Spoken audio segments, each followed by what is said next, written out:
talking about autism today. This is an autism discussion. Okay, we go live every day for a couple hours. We are just barely getting started right now. And for the next 2 hours, we plan on talking about autism, talking about the realities of having a child with autism, talking about having autism ourselves or friends that we have.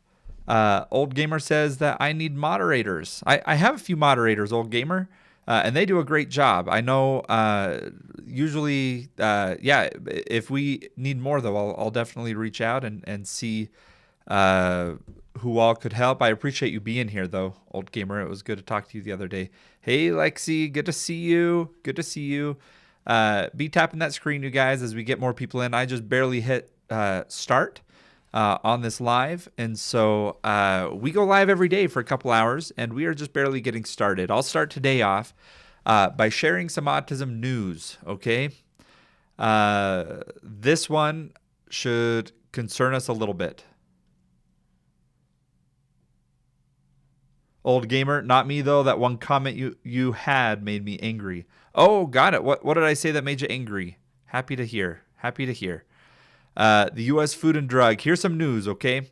The U.S. Food and Drug Administration, the FDA, removed a web page today that warned the public about dangerous products and therapies falsely claiming to treat autism. This page, this web page, talked about, so essentially the FDA had a web page that was like, hey, look, watch out for these therapies. They claim to cure autism. They claim to help autism, but there's risk behind it.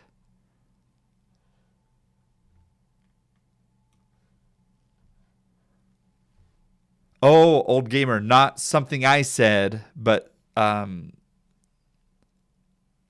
someone talking about spanking their kids. Got it, Old Gamer. Okay. I gotcha. Yeah. I got you. Okay, so on this website, sorry guys, I keep getting distracted, but I'm getting through this. So the FDA removed a website that talked about all these risky therapies, okay? Some of these include miracle mineral supplements containing toxic chlorine dioxide, raw camel's milk, and unapproved chelation therapies. Guys, this is huge. The FDA removed a website warning about these false therapies for autism. In the chat, have you guys heard of chelation therapy? It's chelation, but it's spelled C-H-E-L. Chelation. Have you guys heard of this? Put yes in the chat if you've heard of chelation therapy. What concerns me is our moving away from researched, evidenced therapies. A lot of people, I'm not seeing people who know what chelation therapy is, and that's surprising because about 1 in 15 kids diagnosed with autism, their parents have them undergo chelation therapy. It is, so chelation therapy is, operates under the assumption that autism is caused by toxins in your body, toxins in your blood, and due to like heavy metals and things like that. And so chelation therapy is going under heavy metal detoxing, where you take medication that strips your blood from the heavy metals. Now, the problem with that is your body needs heavy metals. Your body needs heavy metals. We're talking about iron and zinc. We're talking about, people that go through chelation therapy end up being hospitalized because of anemia. And yet people still operate under this assumption that kids with autism have toxins in their blood that need to be stripped out of them. And so they go and I mean, we're desperate. If you're an autism parent, we're desperate for some of these solutions, Good morning, Randy. Neurodivergent dad. So the FDA had a website talking about risky autism treatments, and they just removed it. And so to me, maybe I'm overthinking this, Maybe I'm overthinking this, but to me, that moves us towards a scary direction of not having the FDA warn autism families about some of these dangerous therapies. All right, guys, let's answer some questions. Let's see. SWRVV, how to know early signs of autism. Guys, let's talk about the earliest signs of autism. We got 115 people in here. I'm sure a lot of you are autism parents. If you're an autism parent, what was some of the first signs that you noticed in your child that were autism symptoms? And then I'll tell you a little bit about me, okay? Let me tell you a little bit about me while people are putting this in the chat. So I'm a father of a 3.5-year-old with autism, and as of yesterday, my daughter, who's 1.5, was diagnosed with autism, and I'm a board certified behavior analyst. I've been working with people with disabilities and autism since 2013. I'm the CEO of a company that works in Utah to serve people with autism. So looking at some of these early signs, I have a lot of thoughts here, but I think what other people are saying, no eye contact, sleeping difficulty, repetitive behavior. When we say repetitive behavior, these are things like hand flapping or spinning or things that are like stimming, neurodivergent. Dad says toe walking, spinning, flapping. Yes. Let's see. My son is 3 years old now and hasn't uttered a word, just making sounds when he was 6 months. Yeah, that can be an early sign is limited communication. Good morning, Ra. Good to see you. Old Gamer says child stopped making eye contact and no language over 2. Yeah. Guys, it's important to share this, and I do this quite often on the live to make sure people see that there's a variety of things that you might see. Now, autism itself, there's standardized assessments that have to take place to know if your child has autism. But let's see here. No pointing. Yes. BB says, what do you think of mother's age when linked to autism? I'll talk about that here in a minute. Stay tuned. Let's talk about parental age. That's a big thing. Stacy says, I'm watching The Good Doctor. Yes, that's a great show. Kindness is a muscle says, it's really hard to teach my daughter sympathy when she can't perspective take. Guys, that is huge with autism.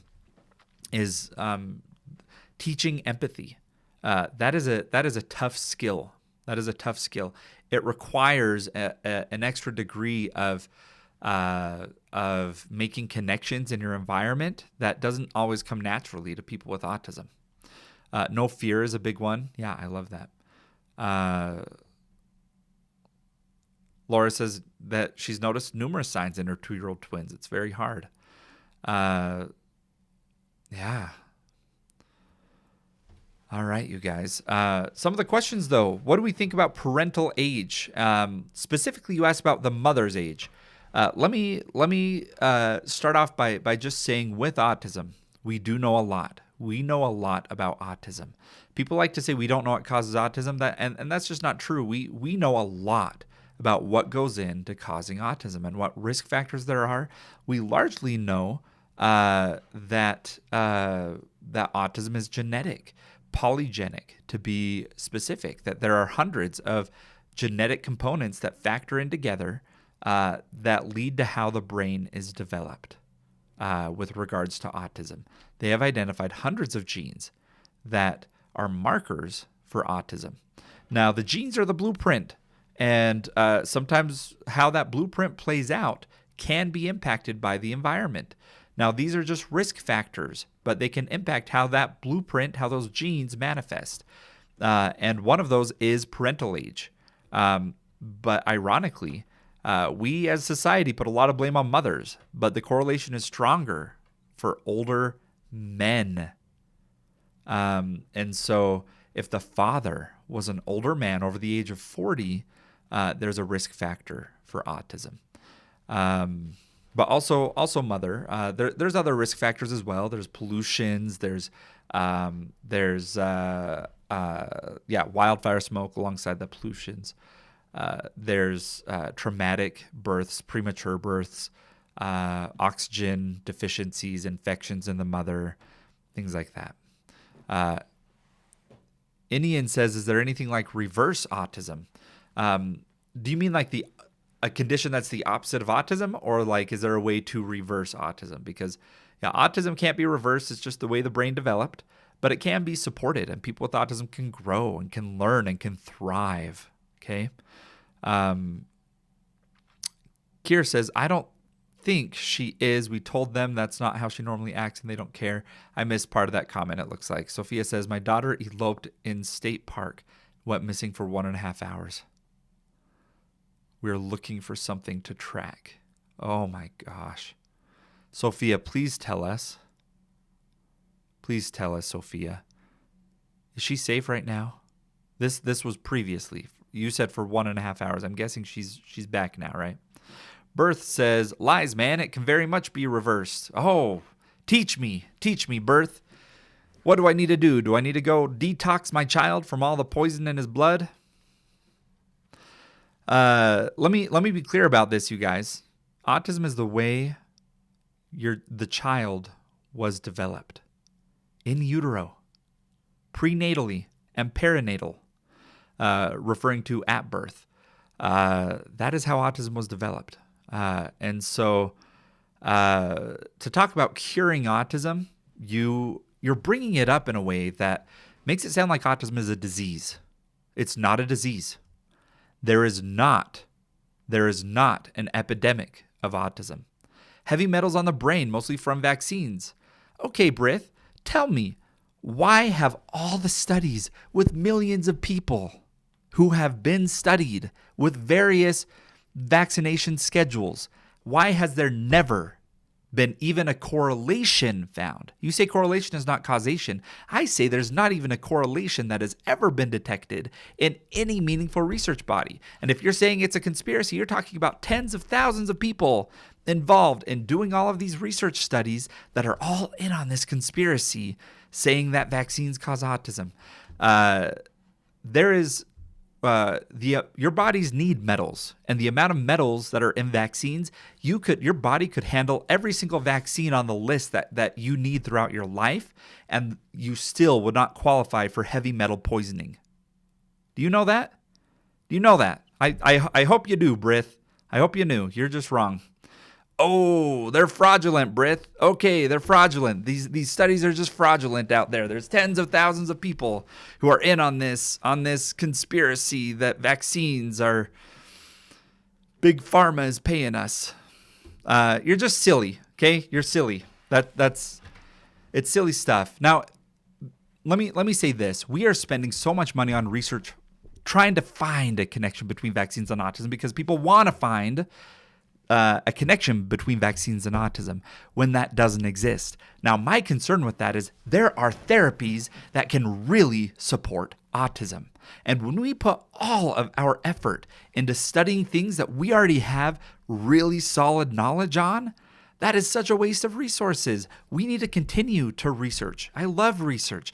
The moment that there's a research study saying that vaccines cause autism, I am all in on talking about it. And this platform isn't even advocating for vaccines. I don't know. I don't care. I know that vaccines are, I do care, but I know that there's risks to vaccines and things like that. That's fine if you're scared about it. That's not the purpose of this platform.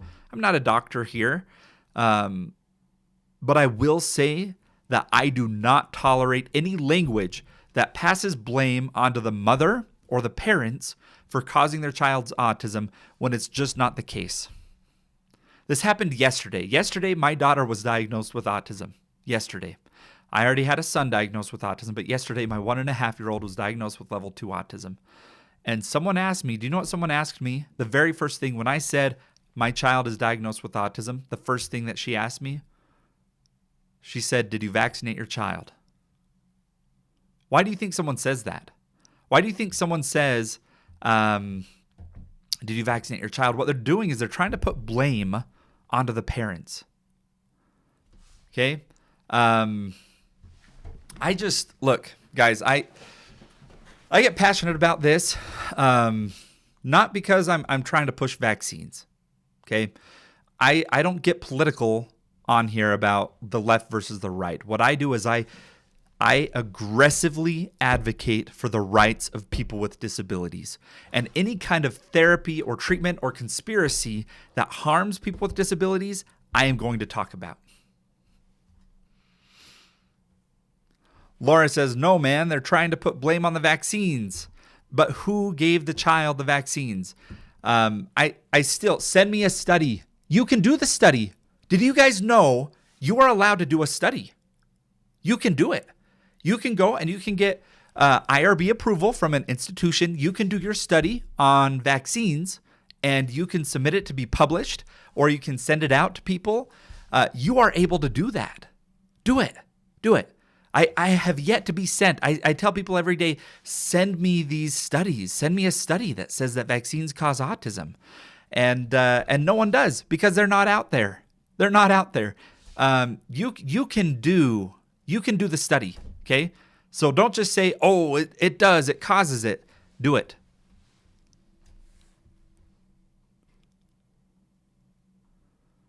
Liz, send me the studies. Send me the studies. Please do. Please do.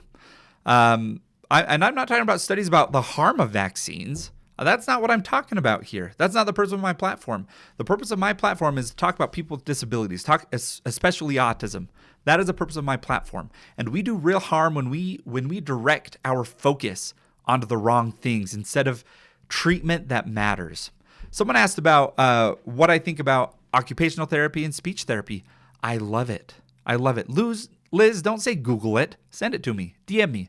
Send me your evidence or do the research study yourself. I've done thorough assessment on this. I have reviewed everything. Okay. And no one can show me that anywhere the burden of proof is on you to show that vaccines cause autism. It's been studied a lot. Dr. Gela says heal and seal the gut. Well, there's a lot to do with gut health, but any of the theories about gut health causing autism have been debunked. Gut health does not cause autism, and treating gut health can definitely, treating gut health on any child is the same whether they have autism or not. There's not a unique autism diet. You need to know this. All right. They're only saying it's possibly a contributing factor, but saying it causes it. Daryl, there is no correlation between vaccines and autism. And so when you say it's a contributing factor, you're saying there's a correlation. There are correlations. There are risk factors that impact the genetics. We know that autism is genetic. Okay, we know this. Autism is largely genetic. And we know that from very basic twin studies. If it's caused by vaccines, okay, if it is caused by vaccines, listen to this, okay? Listen to this. If it is caused by vaccines and it's not genetic, why in twin studies, identical twins who share 100% DNA, nearly 100% of the time, the vast majority of the time, both have autism? In fraternal twins, when they don't share identical DNA, there is not that strong correlation between both having autism. Explain that to me. Explain that to me. That is well-established research demonstrating that autism is largely genetic. Guys, I'm coming in hot today. Why am I coming in so hot? I don't know.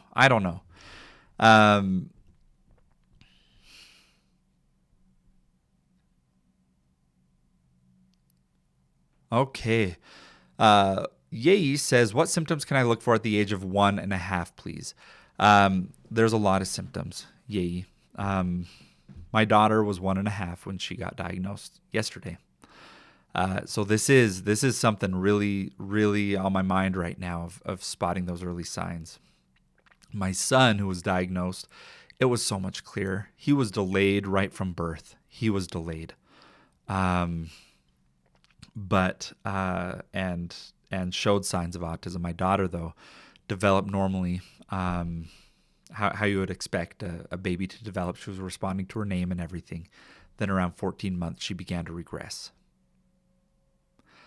And that was hard. The regression is hard. So regression can be a sign of autism if they regress into symptoms of autism. Those symptoms, some of the earliest include things like not making eye contact, repetitive behaviors like stimming, not communicating. Joint attention is a big one. Okay, in the autism evaluation yesterday, the psychologist did an interesting test. Okay, and you could try this. Have someone make a loud sound like clap. Okay, and your baby is gonna kind of startle, or if they don't startle, they're gonna look at the noise. But then, does your baby reference a familiar face after the fact? That's joint attention. That is, hey, there's something happening. Let me check in with mom and dad. Kids with autism, one of the earliest signs is many kids with autism don't do that joint attention check-in.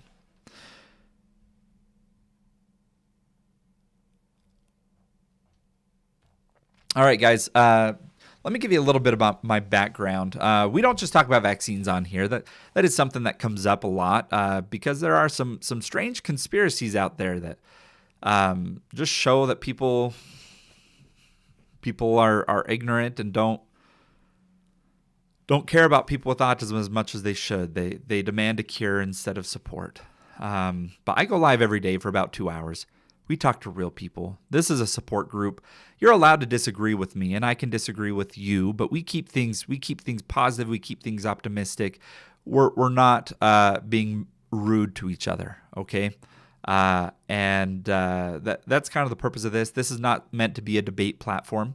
It's meant to be more of a let's learn together, let's comfort each other, let's cry together, let's laugh together.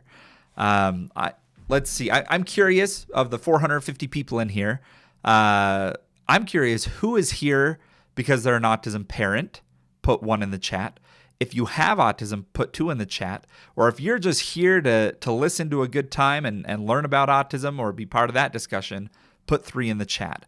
I want to see where are we at? Are we connected to autism? Are we just learning about autism? This can kind of guide the direction I go with my conversation here. We got 1, 2, and 3. We got a lot of this, you guys. We got a lot. We're learning about autism today. We're supporting people with autism. There's a lot that we can learn. Let me ask you guys this.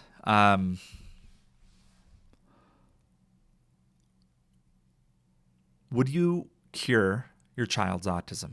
I haven't asked this question in a week or two.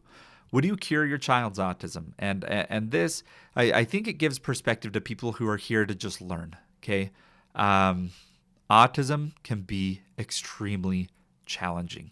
I post videos all the time of me going through a hard time.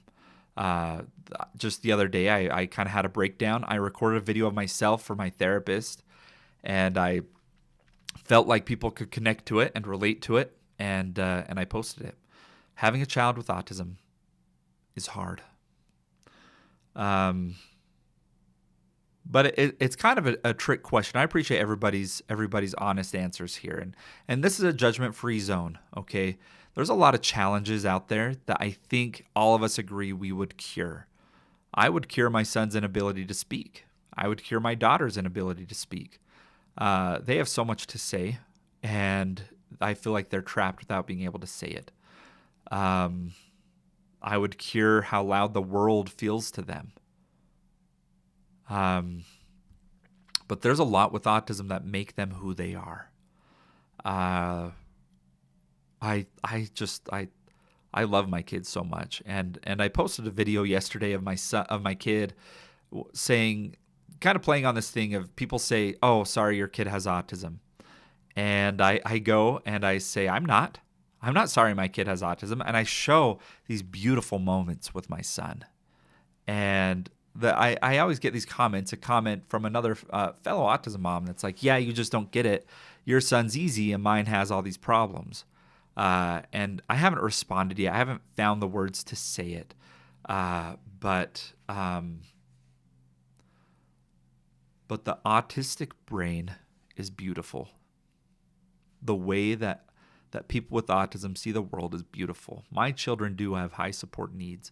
They're diagnosed at level 2. My 3.5-year-old is just barely starting to acquire some words, be able to use some words, but we had a lot of problems. I mean, we're talking about elopement, of running away, fecal smearing, the constant 24/7 need to pay attention to him and make sure that he's safe, the wandering, the heedlessness to danger, and so the overall take here, that I like to share on my platform is that I would not cure my children's autism. I would cure the challenges that they have, but most importantly, I would cure the intolerance of the world towards people with disabilities and autism. I break down all the time thinking about how cruel the world is to people who have autism.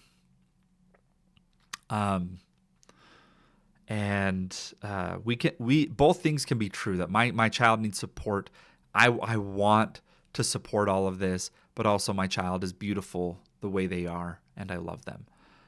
So both things can be true. Sweet Potato, feel free to block me. That's okay.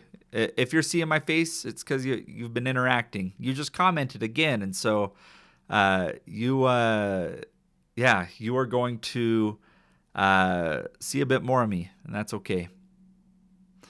I love the Autism Family Tribal. I would change how the world sees autism. I love that.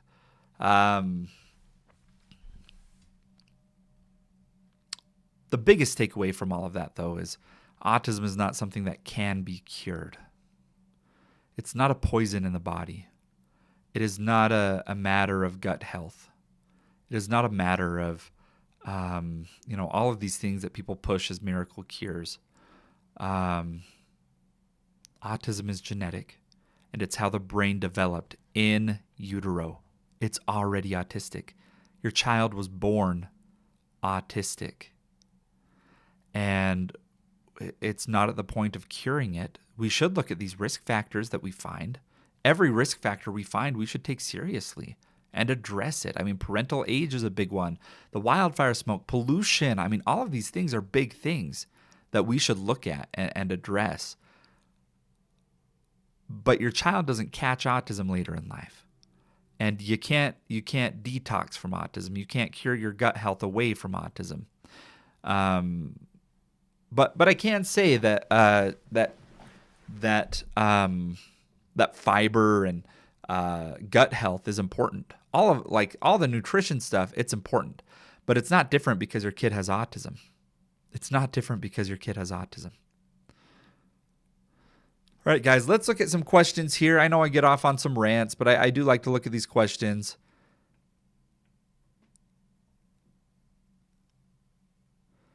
Has anyone got an autistic child in the UK with zero response from speech and language? It's honor. I know in the UK they're having some troubles. I know that in the UK they've stopped putting out referrals for autism diagnoses in some parts of the country. Kind of unfortunate. Hopefully that gets resolved pretty soon. Two Chance says nonverbal, autistic, and epileptic 4-year-old. Any other parents dealing with a dual diagnosis? Wow.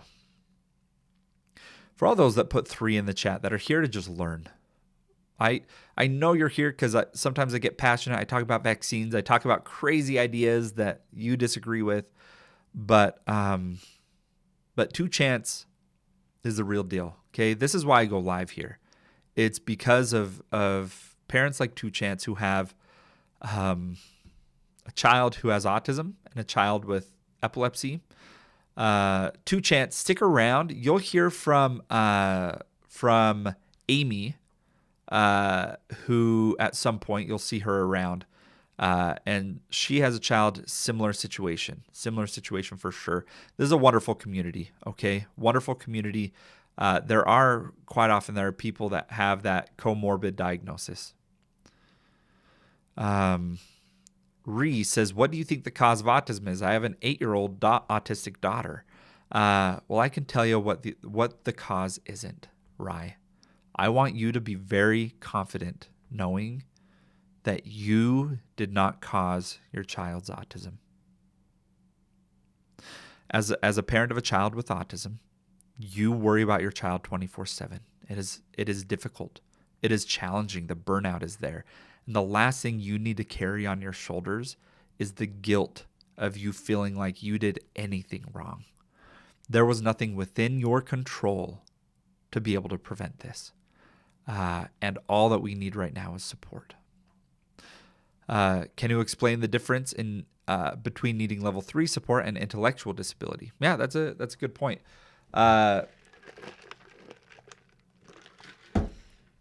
From my experience, the vast majority of what I've seen, level 3 includes also intellectual disability. When you see level 3, I don't know that I've ever seen a diagnostic report that doesn't include both, but I guess it could happen. And the reason is because, the level system is absolute garbage. You've been here, Ange, enough to hear my spiel about this, but I'm going to share with other 350 people on here. The level system is complete garbage. Tell me what everyone put in the chat. If you have a child with autism, if you have autism, if you were given a level, put the level 1, 2, or 3 in the chat. And then if you didn't get a level, say I didn't get a level or no level or something. Okay. Okay. So what do the levels mean? In the DSM, it refers to level 3 as high support need. It refers to level 2 as moderate support need. And it refers to level 1 as low support need. And so the idea here is to separate it out, as autism is a spectrum. And, it used to be Asperger's and autism. And those that got the autism diagnosis were, had profound autism. But we've determined that all of this is shared and similar behaviors that we see in symptoms. And so it's a spectrum. And so the levels was a system to say, hey, look, they're not all the same. Like some have high supports, some have low supports. But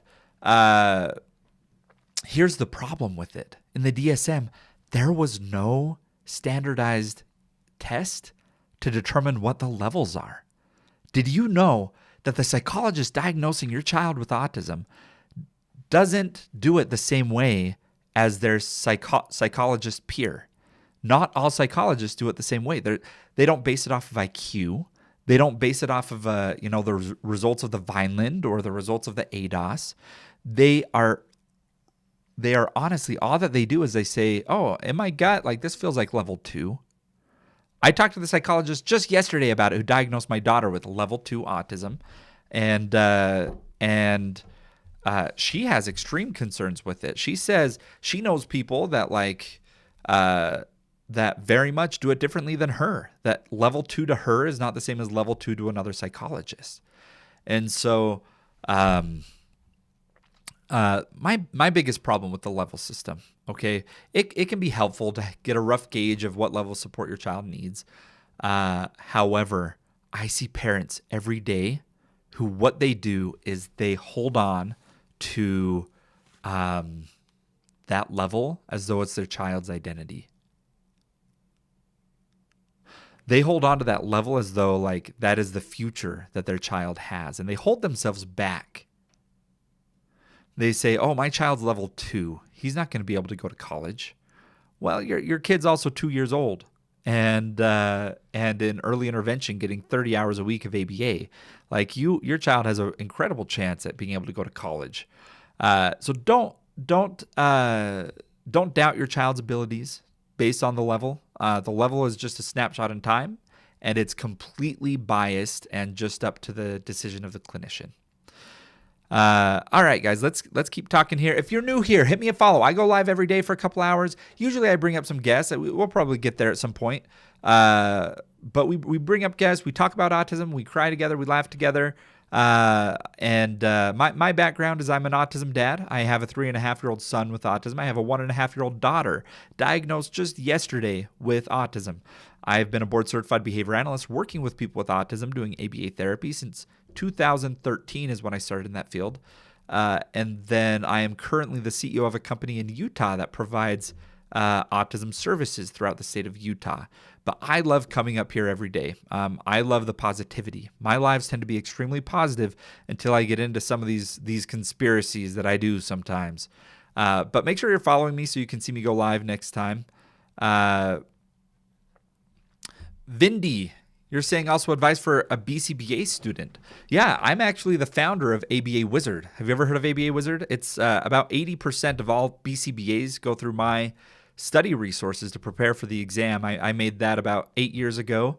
I'm the founder of that, and there's some great tools out there. But really, it's about finding a good supervisor. Make sure you get high quality experience, and just if you're not in this because you absolutely love the people that you're going to be serving, you're not in it for the right reasons. So let's see here. Paranorma says, I need help for my kid's anger and behaviors. He's very high needs. Anyone with info, please message me. Hey, if you want to come up, you don't have to, but I'm sending you an invite. We like to hear from people. We like to hear people's stories. We keep it pretty brief. I bring people up for maybe 5 minutes, hear their story, give some advice, have people in the chat give some advice. But that's what we do. If you don't want to, that's okay too. Libra says, we're wondering if we should place him in ABA. Okay. This is about the time I usually talk about the autism journey. Okay. Us autism parents, we're on a journey. Okay. It starts, the very first thing you need to worry about, is you need a village. Okay. Don't worry about all the different therapies, all the possibilities, all the things that you could do. Okay. Don't think about that yet. Don't think about it. If you just got a diagnosis for your child, you're going to be hearing all the different therapies. You're going to hear about gluten-free diets, about detoxing your child, about stem cell therapy, about leucovorin, about all of these, about chelation therapy, all these different things, spelling therapy. And you're going to hear all of these things, all the vitamins that you need to take. But first, what I need you to do is take a deep breath. You're going to be okay. Your child has some support needs, but he needs you around for a long time. This is not something that you can solve in 6 months. This is something that's going to take years. And so the very first step when we talk about the autism journey is you need a village. If you're going out on a date night, do you have someone that can come with your kid? Someone you trust? If you have to go to the emergency room, do you have someone that you can call? Some of us are really fortunate. I mean, I have a lot of family that are supporting, and I am so fortunate, so lucky. But I've also built villages. I have built connections. I spent years serving my community in my local area, getting to know my neighbors, helping them, taking care of their kids, being supportive when I had capacity to do so. And now I have, dozens of neighbors and people that I trust around me that I'm able to call and help. And so I know a lot of people, okay? I know you say, I don't have a village. And you make that kind of part of your identity or an established fact. But you can create a village. And the first thing I want you to focus on before you do anything else is create your village. We also have a Discord. For this group, it's positive vibes only. If you're in there to debate vaccines, you're going to get kicked out. It's a support group. It is a place where we go to talk about how we help our children with autism. It is positive. We share pictures of our kids. We cry together. We share our terrible stories. We share optimism. But build your village. That's what you do first. There's 5 parts, though, to this journey. First is build your village. Second, get clarity. Get your diagnosis. If you haven't got a diagnosis yet, get your diagnosis. Once you have your diagnosis, step 3 is you need to build your care team. Now, I'm not talking about get into all the wild fringe treatments for autism. If someone has a link in their bio for 20% off supplements that are meant to cure or support autism, don't buy those. Don't do that. Don't do that. The very first thing I want you to do is identify what therapies your child needs. If your child has communication struggles, you're going to want a speech therapist. Absolutely. Find the best speech therapist you can find. If your kid has sensory issues, you're probably going to want occupational therapy. If your child has any of those, as well as behavioral concerns or skills that they're not, that they lack, which often shows up as, if they don't communicate, they can have problem behaviors. Do ABA. ABA is in the United States the most funded service for people with autism, getting up to 40 hours a week of therapy for your child. And so all of those in partnership is amazing. Also, there's good things like there's research behind music therapy, and you need a good pediatrician. But anyway, build your care team. You don't need to be the expert in everything. The very basics. What I recommend, that kind of the 3 pillars that a lot of people need is ABA, OT, and speech. And get your professionals that can guide you through, so you don't have to feel like you have to have all the answers. You don't need to know anything right now. All you need to know is that you love your child and you want them in good therapy. So build your care team. That is part 3. Once you're there, you are 90% of the way there. You could stop there and be comfortable, your child taken care of, and you knowing that you could do this for the next 20 years of your life. However, if you want to go beyond that, the next step is learning as much as you can. You can learn from your behavior analyst in ABA to know how to do some of the skills at home. You can learn about diet and improving your child's health and things like that. There's not a specific autism diet. There's a lot of people out there trying to sell you stuff, but you learn as much as you can and advocate for your child. That's part 4. And part 5 of this autism journey is you need to prep for the future. I know you don't want to think about it, but what's going to happen when you're gone? Who here thinks about that on a daily basis? What's going to happen to your autistic kid when you're not around anymore? I know I do. I think about that all the time. I am terrified. I'm terrified of that. If my wife and I were driving together in the car on a date night, and the thought crossed my mind of, what if we get into a car accident right now?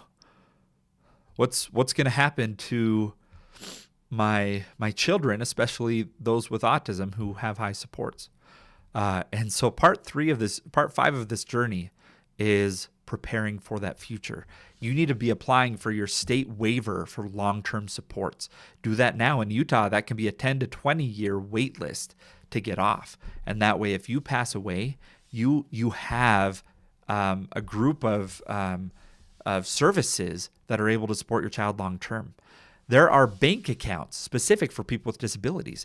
Once your child is an adult, or sometimes before then, you qualify for SSI, Social Security income, or SSD, I should say, disability income, Social Security disability income. And the problem with that is you can't have more than, $2,000 or $3,000 saved up in assets to be able to receive that. And so they make special bank accounts, trust funds, that are called ABLE or stable accounts that every state manages, that shelters that money legally for the use of taking care of a person with disabilities that your child can save up and prepare for and still receive the SSD. And so, Ange, exactly. You put your assets in special need trust so it doesn't affect the SSD. Exactly. These are the things that you have to think of. Don't worry about that yet. If you're still at the point of trying to build a village, do that first. Do that first. You need to be able to breathe. If you're a single mom taking care of kids with special needs, I understand you're not going to be worried about putting money into a special needs trust. You're trying to figure out how to put food on the table today. And so that's why getting your village and getting that set up has to be first. That frees up your capacity later on to be able to focus on these deeper things. So the way I talk about this, eventually I'm going to get a little guidebook put together that's going to be free, that people can just see the pathway I'm talking about. I don't have that yet, but those 5 parts is the core of what I talk about. And I think it's so important to follow those parts, because we are vulnerable. If you have a child with autism, I don't know if you know this, but you are vulnerable to buying things and to be marketed to and buying things that you do not need. Have you ever felt pressure to buy vitamins that you don't understand? Have you ever felt pressure to do stem cell therapy that would cost you $20,000? Have you ever felt pressure to start leucovorin before there's sufficient studies or the majority of doctors recommending it? All of these things can be pressures that you feel. And I'm not blaming parents who move forward with it, but we are in a spot where we would do anything for our kids. We would fight for our kids. We would do whatever it takes for our kids. And if that means spending $20,000 to make it so their life is better, we would do that in a heartbeat. And so we're sold promises. We're sold promises because we're vulnerable. And I'm trying to put together my whole thought on all of this, that we need the basics of What is insurance going to pay for? How do you do this sustainably? What are the things that actually matter? And there is a lot out there that it just doesn't matter. Okay. Forever Untamed says, any thoughts? I have so many thoughts. I don't know what about, but I see your message above. I was denied SSI disability for my 21-year-old level 3 because the child support is more than Texas SSID. Oh my gosh. I wish I had more info on this. I wish I knew Texas and I knew a little bit more information about this, Forever Untamed, but that is infuriating. I'm sorry.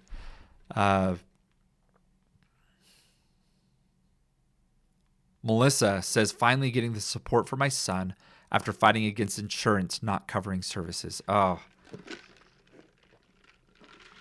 Who here has ever had insurance deny services for their child? Put yes in the chat if you have had services denied by your insurance for your autistic child. Do you know why they do that? Do you know why they deny it? They deny it even when they don't have a strong case. They deny it hoping that you don't fight it.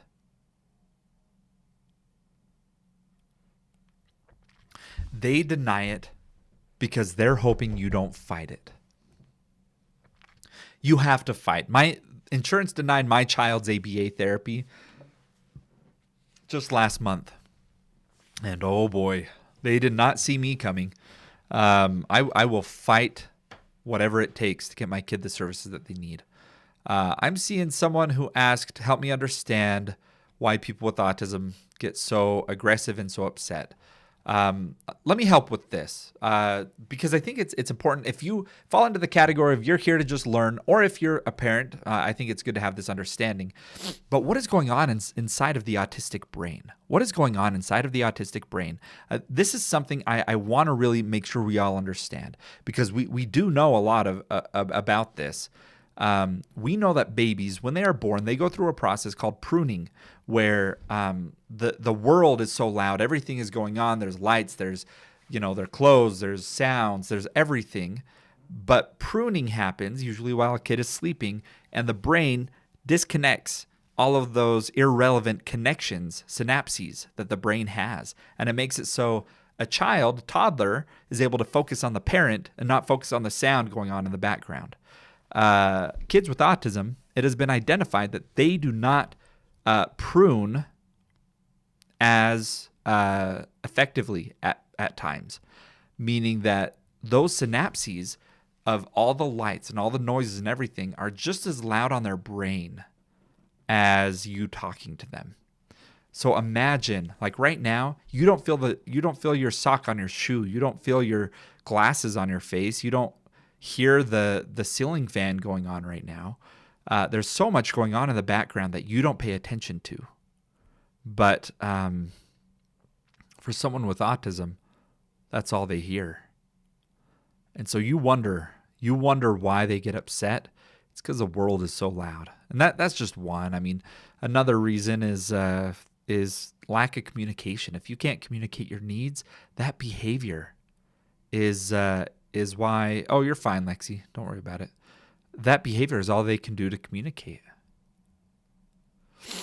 Yeah, Christian, my son would cry nonstop as an infant. That makes sense now. Oh my gosh, absolutely. I mean, the world is loud. The world is loud. Sean says, I was going to say, wait, I can feel my glasses on my face all the time. I am autistic.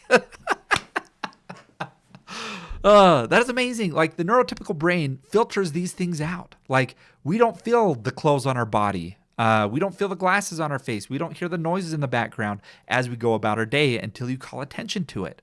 And the autistic brain, the world is so loud. And you wonder why they put headphones on. I mean, headphones can be incredibly calming because it's a physical barrier to do what the neurotypical brain does by itself. All right, you guys. What other questions do we have? April says, that's why I hate glasses on my face and clothes. Don't get me started. Yeah, too bad. Clothes are mandatory in public these days. I don't know. Ashley says, my son was born with only one lifeline on his hands. He is now level 2. Have you seen this before? No. Are you talking about like palm reading stuff? I don't know much about that. I'd check the research on it. I don't know. Let's see. Carolina says, my son is super sensory seeking, but starting to have some aversion. So I've been thinking about trying headphones. Yeah. My child, headphones work great. Have I worked with Camp Hill at all? I have not.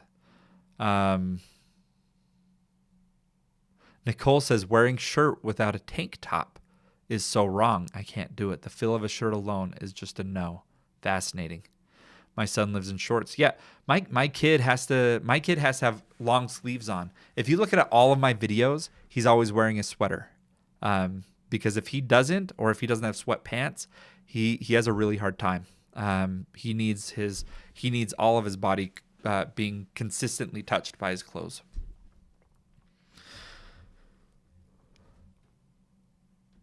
Claire says, my daughter says that people eat loudly, and she complains about everyone. Claire, look into misophonia. That's what it is, right? I'm having a blank. Misophonia. That is exactly what we're talking about with awareness of the environment, but particularly around chewing and things like that.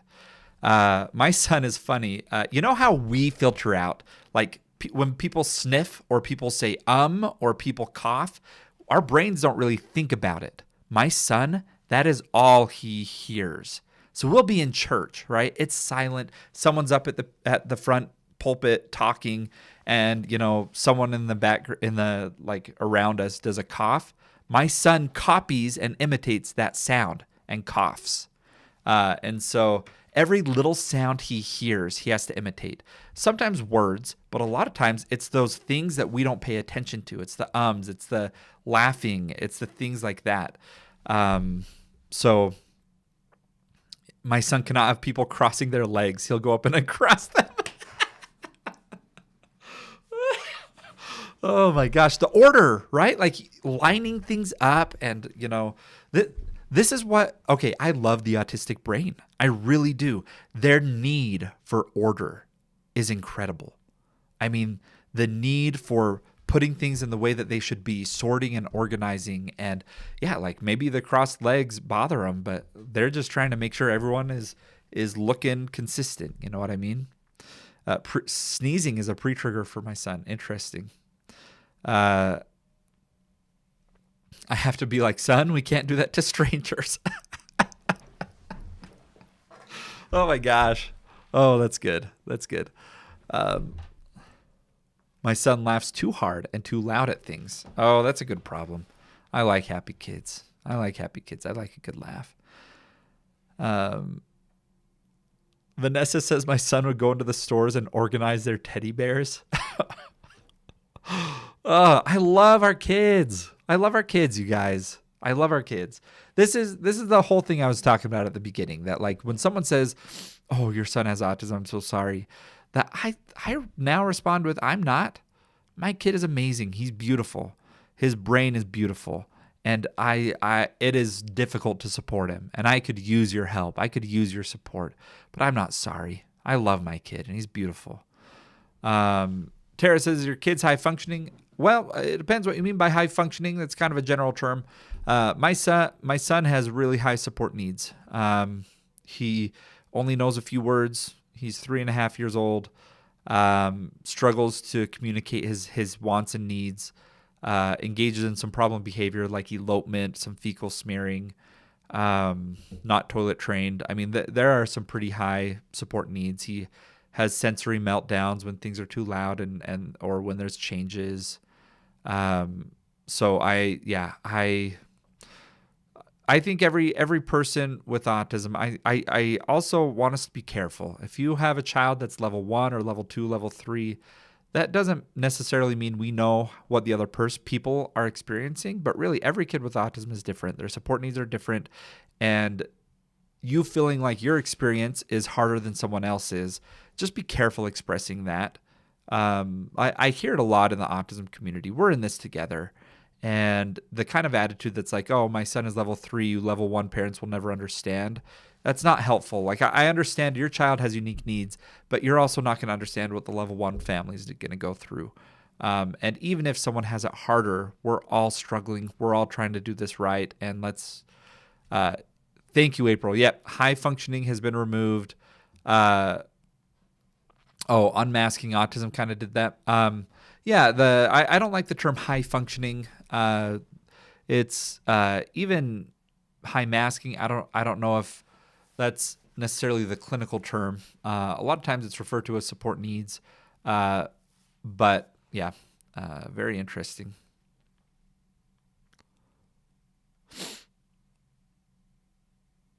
Yeah, Shan, agree. And don't use levels to put your child into a box. Yeah, don't put your kid into a box.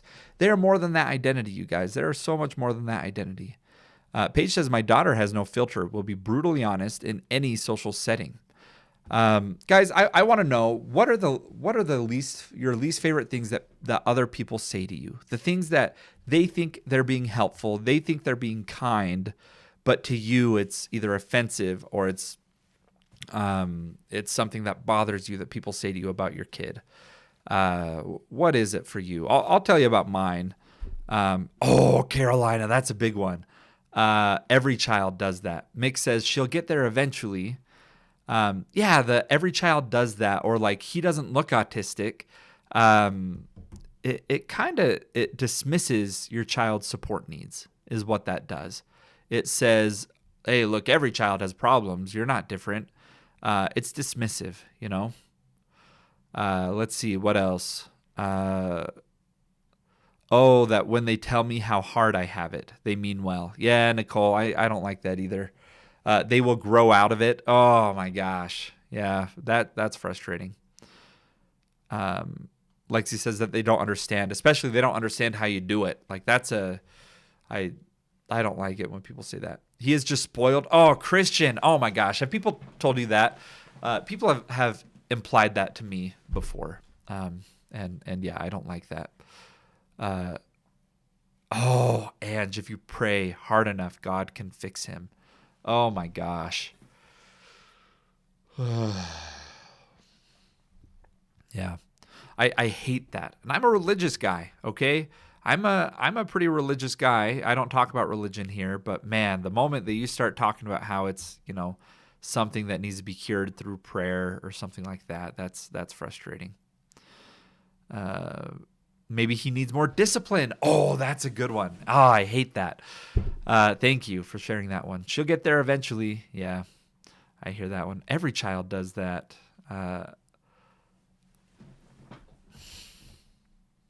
Alyssa says, what do I do if my husband says they will grow out of it?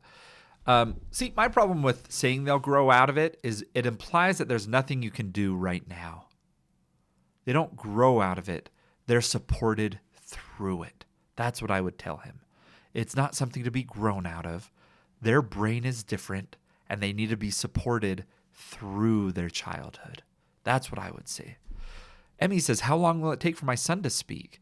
That's a good question. Is that something that someone asks you, or are you asking me that? Because I could see that question going either way. DJ says, my grandson is 2 years old. He was born at 27 weeks, 1 pound. Neurology says he has signs of autism. He's not talking. Yeah, premature birth. Okay, let me get something across here. D. Jacobson, you are bringing up a good point. First, thank you for being aware of your grandchild's situation. There's a lot of people in this chat that wish that they had grandparents involved like you are. Thank you for being involved. Secondly, we know that autism is largely genetic. They've identified a lot of genetic markers. You can go and do genetic tests. But there are risk factors that impact how the blueprint or the genetics play out. One of those risk factors is absolutely premature birth. And so I would very seriously look into getting an autism evaluation. Not because you demand that label, but because you need the support. Support comes with a diagnosis.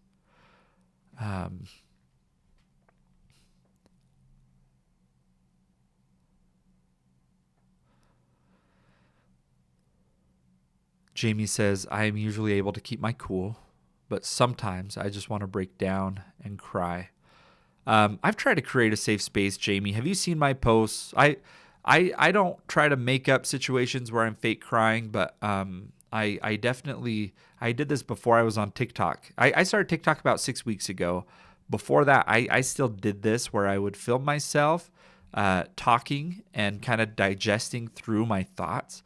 It was kind of therapeutic for me. And so I still do that. One of those I posted this week of me kind of having a little bit of a breakdown. And we're all there with you. It is hard, okay?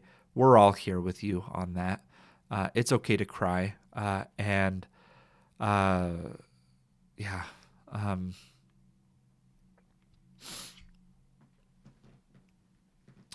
Oh, Destiny. Wow. I've never thought about this. I'm going to have to think about this more.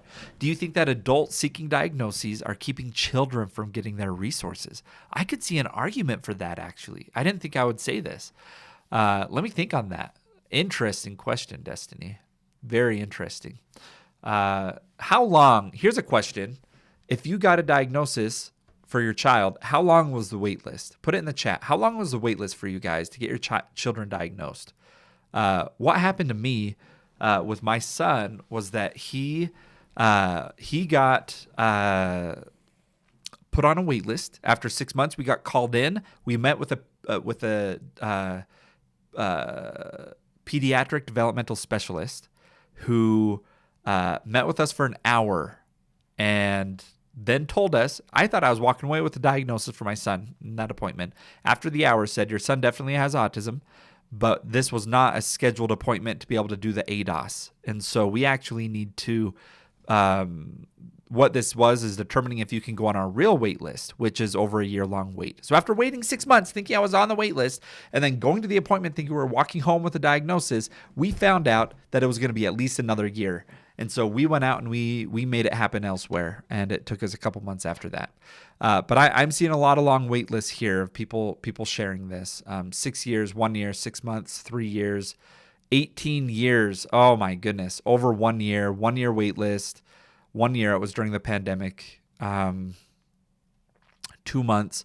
Guys, let me give you a bit of advice. If you're currently on a wait list, if you're on a wait list right now, put yes in the chat. A wait list to get autism diagnosis. Put yes in the chat. I bet there's a lot of people in here that are currently waiting. I want to know. Put yes in the chat if you are currently waiting to get diagnosed. Okay. We have a lot of people. We have a lot of people waiting. What I'm going to tell you right now is do not assume that you are still on that wait list. Always assume that they took you off, because I've seen it happen. I've seen it happen to where they forget about you. They lose your info.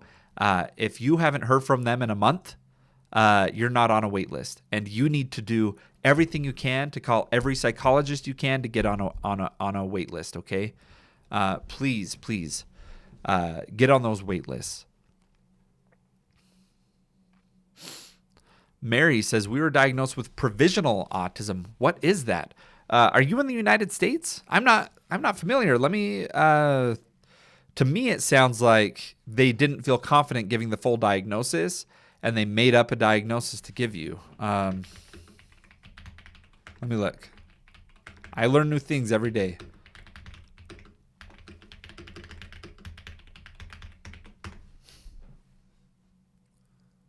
It's not an official diagnosis, but it's a real thing clinicians sometimes use. In the U.S., the only formal diagnosis in the DSM-5 is autism spectrum disorder, ASD. There is no category called provisional autism, borderline autism, or mild autism.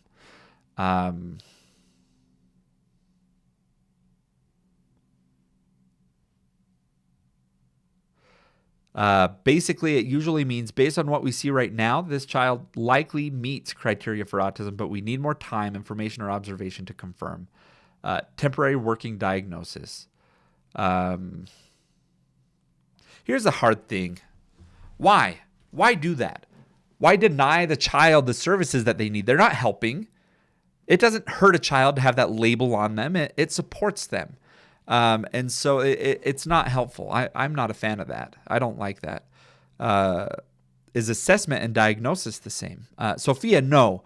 Diagnosis refers to the label of autism spectrum disorder. Assessment is a tool that they use to help give a diagnosis. So the most common autism assessment that's used is the ADOS. People also use the CARS, depending on ages and things like that. Kia says, thoughts on ABA therapy? I love ABA therapy. ABA therapy is wonderful. ABA therapy is one of the most funded and available resources in the United States to support people with autism. Now, not all ABA is created equally, okay? You need to find a good ABA therapist. At some point, I can talk about that, of what does high-quality ABA actually mean. All right, you guys, let me jump in because I want to give an update to the hundreds of people that are in here. If you're new, if you're coming in, I think we get a lot of people that come in, come out. Let me share a little bit about me. So my name is Kylan. I live in Utah. I have a 3.5-year-old son diagnosed with autism, and just yesterday, my 1.5-year-old daughter was diagnosed with autism. On top of that, I have worked with people with autism as a board-certified behavior analyst, entering this field in 2013, and I'm currently the CEO of a company in Utah that provides services to people in autism throughout the state of Utah. And so I go live every day for about 2 hours, usually about noon to 2 p.m. Eastern time. So make sure you're following me so that you can see next time I go live. Nicole says, yes, how's your wife after surgery? Update, please. My wife is doing great. Thank you for your concerns. My wife had a cyst that was growing into like the nerve in her wrist, causing immense pain. She had it removed last week. And this is what I talk about. You need a village. If your spouse needed surgery, do you have someone that could come and help? Like I was able to go. I sat in the waiting room. I mean, I was there with her the whole time. There when she woke up. Would you have the availability to do that? If not, it is time to start building and working on your village. Okay. Isabella says, what do you recommend speech therapy on a nonverbal minimum words? Mom, dad, no. Oh, let's see. Says mom, dad, no. Okay. If they have limited words, speech therapy is amazing. Here's the problem. Speech therapy, they are better at teaching speech than ABA. Okay. They are better at it. I'm saying that as a BCBA, as someone who operates a company that does ABA therapy, but speech therapists are better at it. Now, the problem is that speech therapy is typically only 1 hour a week. ABA therapy can be up to 40 hours a week.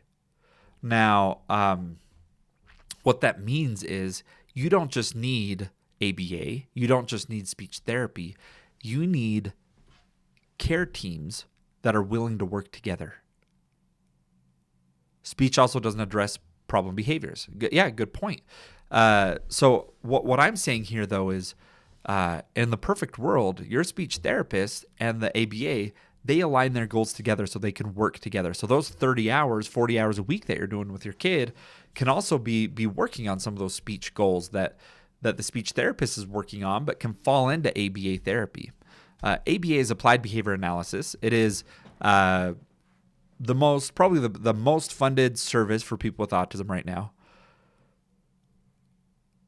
Nicole says, what is the website that helps ABA become a BCBA? That's my company that I made. You don't need to be using that as a parent or anything like that. ABA Wizard is the company that I made that about 80% of BCBAs used my resources to become board certified. Anyway, don't go out and buy that unless you're trying to become a BCBA or something. Kylie says, do you agree as a BCBA that some kids don't need ABA? My son does speech and OT privately. Kylie, I don't know. Like, I don't know your kid. I don't know what's best for him. I do know some people that ABA doesn't work for what they are looking to do. And a lot of that might be less about like ABA in general and more about available resources in their area or, wait lists or clinics or things like that. There are some ABA places that are not very neuroaffirming. They focus on compliance over helping your child be the best version of themselves. And I wouldn't want my child in that kind of therapy. Autism Family says, do you think ASD and ADHD could be linked? Saw a TikTok post the other day. It could be. I know they're both considered neurodivergence, but I don't know enough research behind it to speak adequately on it. I'll look into it some more, though. I'll look into it. And if you hear anything, tag me in anything. Guys, feel free to tag me in videos that you see that you think I would find interesting. I enjoy seeing what you guys see, and I enjoy, especially if you've come across people that are ableist, people who are harming people with disabilities or spreading misinformation about autism, please tag me. Elizabeth says, can you say that again about ABA, please? Yes. So not all ABA is created equally. There are some ABA providers that focus on compliance instead of focusing on helping your child become the best version of themselves. And so if your child is at therapy, I'll talk about it this way. There are 3 different types of ABA therapy that I see happen. The worst kind of ABA therapy that you can have are people who act like they're neuroaffirming. And they say, oh, we just do play-based. But when you look, they're really just playing with the kid. And they're not working on targets. They're not working on goals. They're just being lazy. That is a lazy ABA. The next that I'm not a huge fan of either, but it's a step up, is when they're at the table doing discrete trials. The reason I'm not a fan of it is because before they can sit at a table and work on discrete trials and do trial after trial, they have to work on things like sitting still at the table and eye contact and things like that, which is not developmentally appropriate. Now, the level up above all of that is true play-based ABA therapy. My company uses PRT, Pivotal Response Training, using the Early Start Denver model. And it is this third category where you get the benefit of the discrete trials at the table, but you're doing so many trials, but you are playing with them. You are just out doing what the kids want to do, but creating situations that motivate them. So play therapy done correctly is harder than old school ABA. But what you get a lot of ABA providers today is this first category of like, oh yeah, we're play-based. And what they really mean is they just play with your kid and don't really work on goals very well. So that's what I would... Bing Bong says, yep, we started ABA with a lazy company. And with this new ABA, they are doing amazing. Yeah. Yes. You don't want lazy ABA. They should be working on targets throughout the day, every few minutes doing different targets. And so if they're just hanging out with the kid, I mean, that's not ABA and that's lazy. So if you don't, here's the thing though, is you might not know they're actually doing trials. And so if you have concerns about what they're actually doing and working on, ask the BCBA. Noah, do you think ABA has an issue with normalizing neurodiverse kids? Yes. And this is me again as a BCBA talking about this. Especially old school ABA. It used to be, 15, 20 years ago, they talked a lot about reducing stimming and really encouraging behavior that's masking. And I hate that. I mean, that is something that if you look, people's experiences are so valid. These adults that talk about PTSD with having ABA, they have that because they were focused on teaching them to mask and teaching them to not be their true selves, and I mean that's traumatic. And so there's been a big shift over the years in neuroaffirming care and trauma-informed care and accepting people who they are. Sometimes stimming does have to be addressed, like if it's hitting their head and causing damage, like that's the kind of thing that you need to address. So Sunshine says it seems like stimming is the automatic behavior. Yeah, so in applied behavior analysis, there are functions of behavior. That's how they talk about behavior. One of the functions is automatic, meaning the behavior itself feels good to you. It's rewarding, it's satisfying just because you did the behavior. And that's exactly where stimming or sensory-related behaviors fall into. So Sarah says, my child is immediately starting the school day in fight or flight mode when it comes to school. Sarah, that's hard. That's hard. Really hard.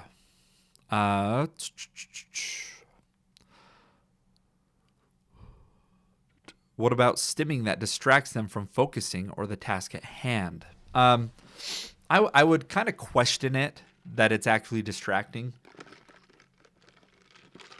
I've seen kind of the opposite, that most of the time the stimming helps focus better. That when you mask, they're focused more on like the feeling of not being able to stim and things like that. And so I see a lot of people. That's why like the whole fidget spinner things and fidget toys is helpful, because you can stim and you can have all of this, and it can actually help you focus on learning instead of focusing on the need for stim. Sunshine says, are fidgets helpful or reinforcement? It can be both. You can, if you ask a BCBA, fidgets can be used as, reinforcement. But what is it reinforcing? Well, it reinforces the movement that you're doing, and sometimes that feels good. And so there are things that are just preferred items. If you're a behavior analyst, and you kind of sound like you talk behaviorally, Sunshine. But these are preferred stimuli, that having preferred stimuli meets needs that person has. James says, my personal experience is stimming helps me focus. Yeah, that's great. Sarah, let's see. Christina says, my little guy does too. I don't know either. Let's see what you're referencing there about Sarah. Oh, Sarah says he stimulates by hitting, being aggressive, and I don't know where to go to help him. Any advice? Sarah, yeah, that's kind of where the line has to be drawn, right? Of when to support someone to stim differently. And stimming is referring to behavior that they do it simply because it feels good. They would do it in their room. They would do it when they're with people. They would do it when they're without people. That's stimming. Now, if it's like they don't get what they want and so they hit someone, that's not stimming. That's not something that we have to like enable or protect. I mean, we got to address those behaviors. So I would recommend if this is happening at school, to get a behavior plan in place. If it's happening at home, get the ABA. You don't have to solve this. This is the whole purpose of my platform, is to make sure us parents understand we don't have to solve every problem. We can rely on the care teams. All right, you guys, who has a question? Who wants to come up? Anyone having a hard time with their kid? Anyone want to come up and ask a question? Again, I want people that are not regulars coming up. If you haven't really been up before, if you have questions, come on up, and then towards the end we'll bring some regulars up and have just a good open dialogue. Let me know in the chat if you have questions. How is social pragmatic communication disorder different from autism? It's a good question. I don't know. Let's find out. Social pragmatic communication disorder. Bubbles says, my kid does great one-on-one, but struggles very much during transitions. Bubbles, the transitions are hard. Transitions are hard. That is key. A lot of people, parents with autism, put yes in the chat if your child struggles to transition. Your child with autism struggles to transition. Social pragmatic communication disorder. Wow. Understanding of social rules of conversation, knowing how to take turns talking, adjusting language for different situations, reading between the lines, sarcasm, hints, implied meaning. Okay. Yeah. I have an answer here. Thank you for asking these questions. I don't always know everything, and I'm seeing a lot of yeses here. A lot of yeses in the chat. Transitions are hard. Okay, this is good for people to know. Social communication disorder is very similar to autism. Very similar to autism. But it does not include restricted or repetitive behaviors. So like the stimming or the transitions or the rigidness or these other aspects. It is the social communication part of autism, and they match up pretty closely. Don Cheese, can I ask what qualifications you have that makes you able to comment on this? Sure. This is just a safe support group. I'm not a doctor. But I do have a lot of experience. I have a 3.5-year-old diagnosed with autism. I have a 1.5-year-old that yesterday got diagnosed with autism. I've been working in the field since about 2013 with people with autism. I'm a board-certified behavior analyst. My master's degree was in autism studies. And then I am currently the CEO of a company in Utah that provides services to people with autism and other disabilities. So I'm not saying I'm an expert on everything. I'm pretty open when I don't know something, and I'm not going to talk when I don't know something. So that's just a little bit about me. And if you're new here, hit me a follow. My favorite part of my day is going live every day. All right. What other questions do we have, you guys? Does first and then help most people with transitions?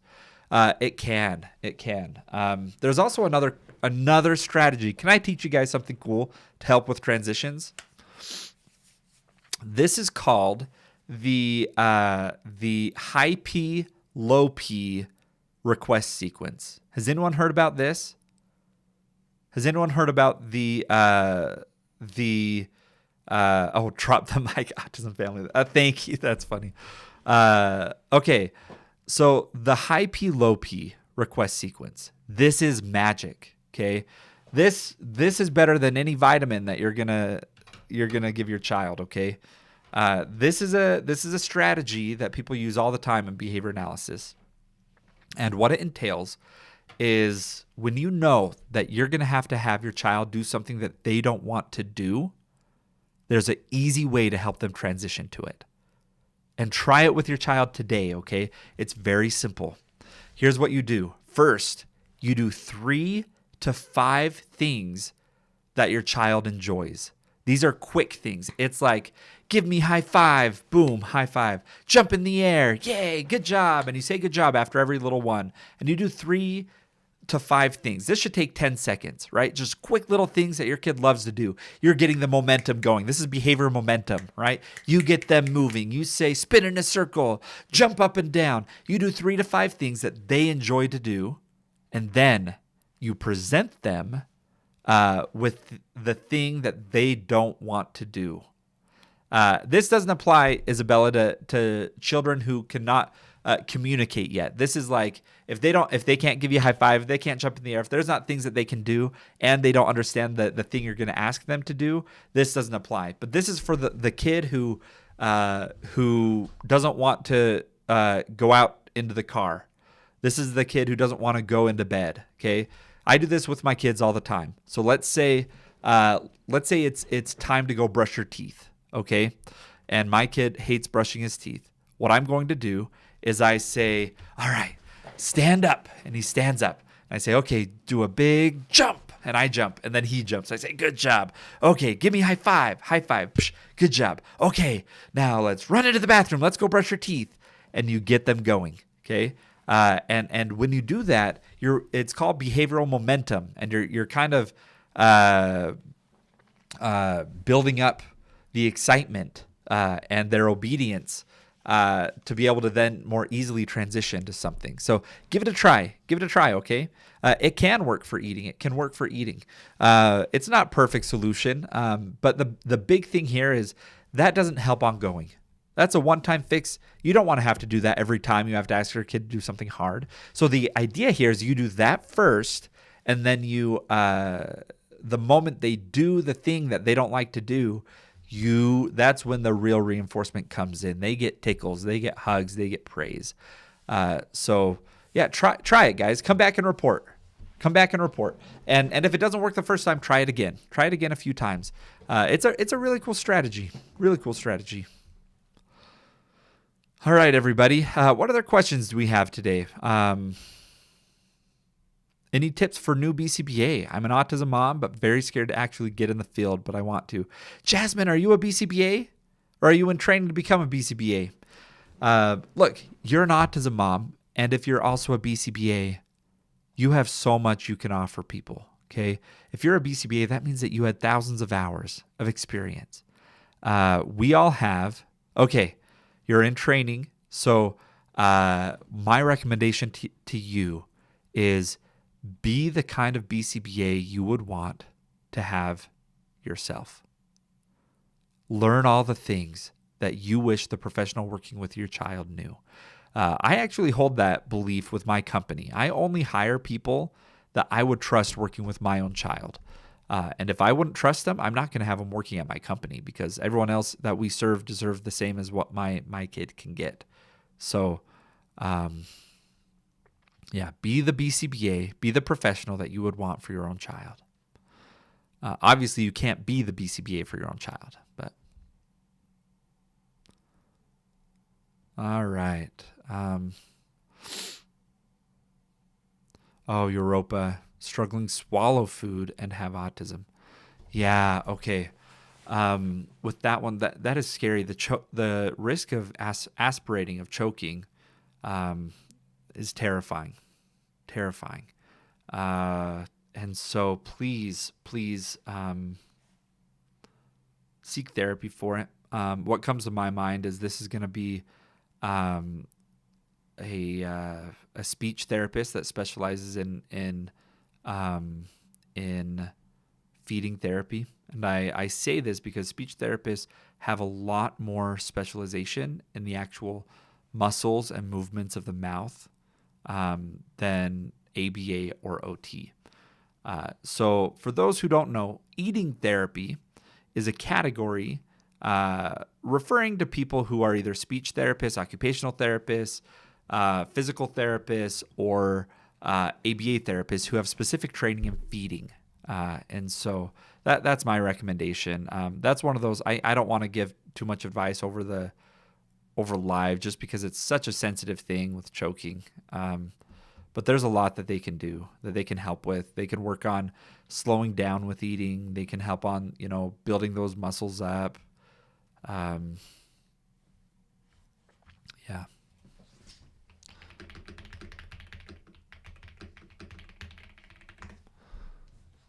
Let's see here. Keep on asking these questions, you guys. What other questions can we talk about today?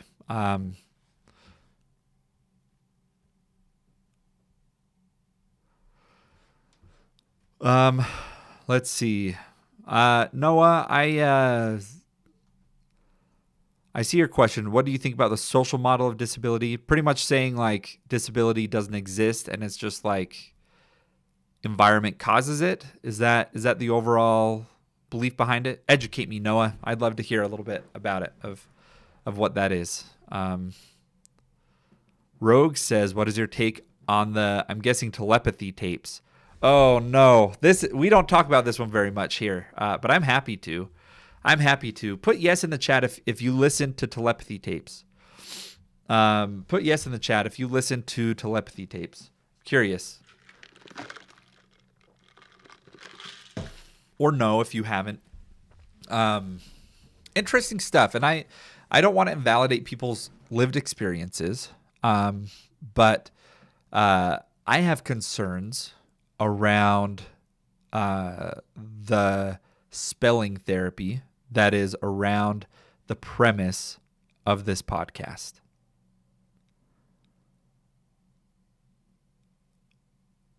Let me tell you guys a little bit of this, of what goes behind the telepathy tapes.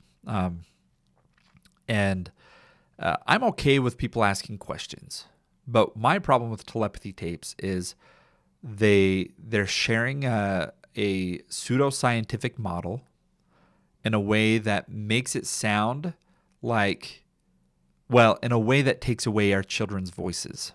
And let me explain. Telepathy tapes is based on spelling therapy. And this is not AAC device. This is different. AAC is very real and very effective, and I love AAC devices and professionals who train on AAC devices. But there's another kind of therapy that today is called spelling therapy. Previously, it was called facilitated communication. Okay? And this is absolute garbage that takes away the voice of a child. I'm passionate about this because I don't like my child's voice being taken away. And that's exactly what spelling does, and that's what facilitated communication does. And let me explain why, okay? And again, I am not the stuff of talking about being on the hill and all of that stuff. I don't know about that. But what I can comment about with telepathy tapes is I watched the videos. They did not demonstrate that autistic kids or people with autism are telepathic. They demonstrated that they're incredible at observing patterns and can learn how to be prompted to touch where they're prompted to touch. Facilitated communication. Facilitated communication is where they have a paper that is like has rows and columns of letters, and the premise is your kid is brilliant, and although he can't communicate or he can't sign or he can't tap an AAC device, he can secretly spell every word, and we can unlock their communication by prompting them to spell words instead of using a real AAC device. And so you start by having a facilitator hold the other person's hand while rapidly tapping on the board, and it functions much like a Ouija board, where the facilitator is whether they know it or they don't know it. I think not really they know it. They are touching the rapid prompting method. Noah, you are awesome. Noah, you know a lot here. I like you being here. That's another name. They rebrand it every few years, but it keeps coming up. And they're prompting, and they get them to spell words. And one of the you're an ABA student. I love it. That's amazing. So they get them to spell a word, and the one of the first things they always have the kids say is "I love you," but they're just kind of prompting them where to type. But then here's where it gets confusing. People with autism are incredible. The way their brain works is incredible. And you can actually fade. You can move out. And instead of holding their wrist and doing the rapid prompting model, you can actually move your hand down to their elbow. And they can detect the slight movements in your hand, and you can continue to prompt them where to tap on the screen. On that page. Then it can get even crazier, and you can start having your hand on their shoulder and continue to prompt where they tap on the screen. And so I had one in the telepathy tapes. They're like, this is not facilitated communication. They're not even touching the person's arm.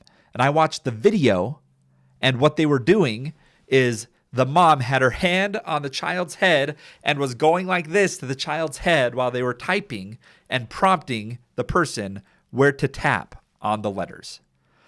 And so the argument in telepathy tapes was children with autism can read minds, because look, through this spelling therapy, you can show just the facilitator, just the mom knows the answer. The kid doesn't even know the answer, but the mom just has to shake the girl's head and can indicate on the board what the facilitator is thinking. So it is prompted. And the crazy thing, though, is that people with autism are so smart and their brains are so fascinating that you can fade out the prompting to be extremely, extremely minuscule. And this turns into a parlor trick. It turns into a little magic trick that exploits people with autism and does the exact opposite of what it says to do. It does not give them a voice. It does not allow them to communicate. It is not facilitated communication. It is taking away their voice. It is taking away their ability to communicate. It is communicating for them. There was a case. There's a documentary on it now on Netflix. There was a case about facilitated communication where a professor was using it to communicate with a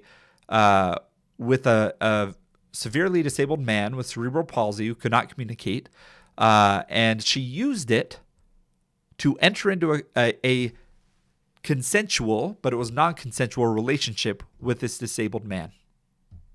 She went to court. They studied this routinely or thoroughly and found that she was guilty of assault. Trigger warning, you guys. Absolutely. Thank you, Lexi. Trigger warning. Trigger warning for sure watching that.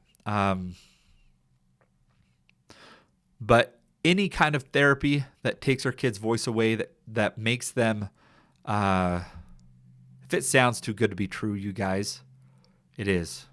Our kids with autism don't need a magic therapy. They just need continued support over a long amount of time. Yes, Mother Boomer, using the person like a ventriloquist. It's gross. It's terrible. And here's how they've studied it. Here's what the research does with facilitated communication. What they do is they give the person with autism, the nonverbal person, Kelly, yeah, I couldn't continue watching that show. Yeah, it's not going to be for everyone. It's not going to be for everyone. But the how they test facilitated communication is you have the facilitator, you have the person with autism, with disabilities, and what they do is they give two different pieces of information to each party and tell them to communicate. So they say, what color was the hat? And they show the person with disabilities a red hat and the facilitator a blue hat, and then they have them facilitate a conversation. And every single time, it is the facilitator's information that is spoken. Never once has it been the other way. This has been disproven, but somehow it sneaks in. So please be cautious is what I'm saying. You can listen to telepathy tapes. Just know that they're a little bit misleading in how they talk about it. They may say that, oh, they're not even prompting their arm, but when you watch the video, she has the hand on the head. Like, just be mindful that it's not exactly how it's presented. If they're so proud about it, they can do a study and show it. Do a study. Crystal says, is a tick and stimming the same? No, it's not. But they are related. Stimming is much more of repetitive behavior of doing the same thing over and over again. Tick can come and go and have more variety. That's a good point. I do want to look a little bit more into the actual functional difference between a tick and a stim.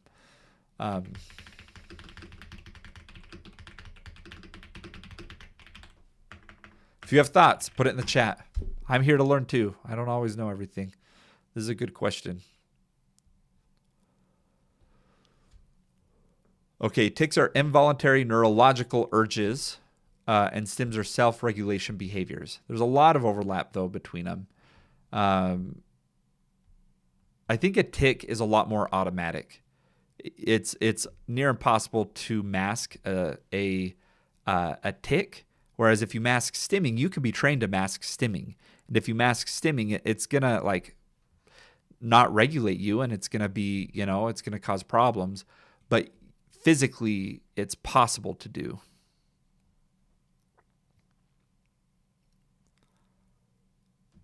Okay, Emmy says, is lining up stuff or putting stuff in place, is it OCD? Not necessarily. Lining stuff up is one of the first things that we see with autism, that a lot of people see with autism. I hear people talk about it all the time, that they make little trains, they can call it, throughout the house. Or, my kid lines things up every day. His books, he gets his books. He has so many books, and he just puts them in order, puts it in like a grid pattern. Yeah, happens all the time. All right, you guys. If people want to, this is a time now. We're just going to have an open chat, you guys. If you have, let's see here. If we have people, consistent people, Lexi, I'll bring you up. Anyone else? Let's see, that wants to come up.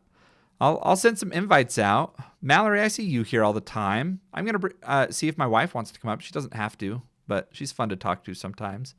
If you want to come up, go ahead and request. I just, we just kind of like to transition over to just a good conversation, you guys, of how checking in with people, see how people are doing. Lexi, how are you doing? I am actually doing pretty good. I got an update. Oh no, I don't think I can hear you. Can you guys hear Lexi? I think my audio's messed up again. What have I done?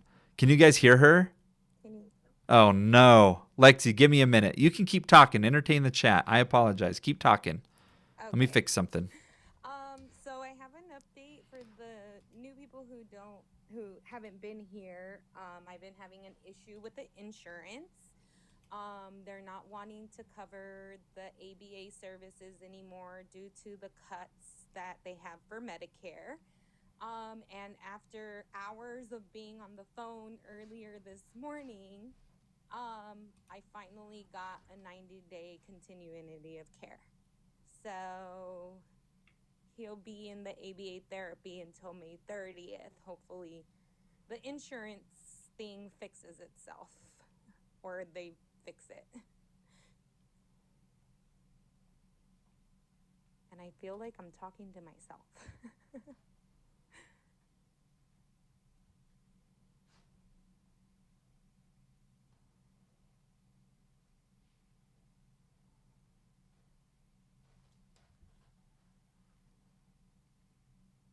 It's definitely been a battle, y'all. I've been doing this since December. It's like consistently getting on the phones. That's the reason why I wasn't on the live earlier. I was in and out of the lives. I came in and then blocked somebody and then left and then came back. So yeah, it's been hectic because I keep getting calls this morning about the insurance, but at least it's a move in the right I'm direction. sorry, Lexi. It sounds like something so exciting happened, and I'm having technology problems right now, and I can't hear you. But I want to say congrats to whatever it was, because it sounds like it was amazing. And you'll have to message me and share your success with me. And I think the problem is on my end. I have had some technological issues here. But please message me. You got approval to extend ABA insurance. Oh my gosh. Okay. That's wonderful. You guys, I'll have to dive in. I don't want to do all the tech problem solving. I can figure this out, but not while we're on the live. And so next time I'll be able to bring more people up. But Lexi, that's great news. Keep fighting. Keep fighting. Thank you for coming up. Thank you for sharing that. Guys, congratulations to Lexi. This is what you get when you fight for your kid. Insurance wants to deny. They want to deny. They want to not approve things, but you have to push back. They have a lot of regulations they have to follow. And so the more you push, the more likely it is that something falls in line that they just can't say no. Yeah, that's wonderful. That's wonderful. Let's see. All right, guys, keep asking me anything about autism. If you're new here, let me give you a little bit rundown of what we do on this live. We go live for about 2 hours a day. This is very much a support group. Today, I have failed at being a support group because I can't hear guests on the live. I'm having technology problems, but most of the lives usually is just me answering questions in the chat that people give, and then I bring people up and we chat about it. I am an autism dad, so I have a 3.5-year-old diagnosed with autism. I have a 1.5-year-old who was just diagnosed yesterday with autism. If you are new here, if this is your first time seeing me and you found me on your For You page, can you guys put FYP in the chat? I want to know who stumbled across this profile on your For You page. You're not a follower. You're just here for your first time. Lexi, yeah, let's test it next time before I go live. Let's get this fixed and figured out. Whoa, guys, this is a lot of people. This is a lot of people that saw me on the For You page. So I'm glad that it's sending out to people. Just let me tell you a little bit about myself. If you're new here, stick around. Please do. Please stick around. You can put me in your ears while you go about your day, do your cleaning, housework, cooking, running errands, whatever you need to do. But we talk about really important stuff. We answer people's questions about autism. I live out in Utah. I have a child with autism. I got to stop saying a child. This is new for me. I got 2 children diagnosed with autism. 3.5-year-old. My 1.5-year-old was diagnosed yesterday. I'm a board certified behavior analyst. So if your child is in ABA therapy, I'm the kind of clinician that oversees the RBTs. And I've been working in this industry or in this field of practice with people with autism since 2013. But now I'm the CEO of a company that works in providing services to people with autism throughout Utah. So that's what I do here. Hi, Diane. I see you. I don't live in Canada. I live in Utah. Utah is in the United States by like Colorado, Arizona, Nevada, kind of that area.